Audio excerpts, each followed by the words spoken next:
son garage, c'est un peu sa boîte à jouets pour les grands, une collection d'autocars d'époque. Yvan, l'heureux propriétaire, connaît l'histoire de chacun de ses bijoux. Il a servi à promener des pèlerins à Lourdes de 1951 à 1971. Bon, comme il n'y avait pas d'autoradio avec toutes les nouvelles qu'il y avait à l'époque, et quelquefois on pouvait s'amuser à mettre un peu de musique. Ça faisait partie des accessoires que les gens emmenaient avec eux dans leur bagage. Alors ils écoutaient ça dans les champs autour d'un pique-nique, voilà, ou quand ils s'arrêtaient dans le bus. Depuis plus de 20 ans, Yvan, ancien ingénieur dans l'industrie, déniche, découvre, parcourt le pays, puis restaure ces vestiges de notre passé.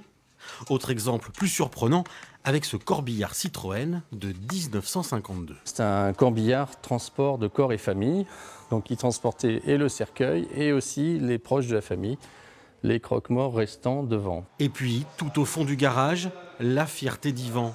Un quart de la Haye, une marque très recherchée des collectionneurs. Il date de 1937, chargé de souvenirs. On appelait ça un autocar PLM, Paris-Lyon-Méditerranée.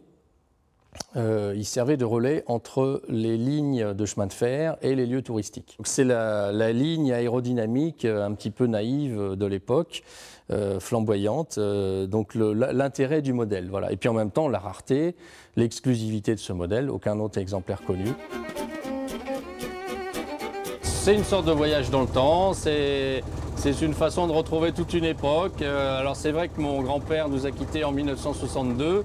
Je ne l'ai jamais connu et c'est vrai que faire revivre tous ces véhicules, c'est aussi une façon de le retrouver. Mais il n'y a pas que ça, il y a l'histoire de la passion, l'histoire de la locomotion, l'histoire des véhicules. Yvan, un mécanicien qui remonte le temps, que vous croiserez peut-être un jour au détour d'une route charentaise.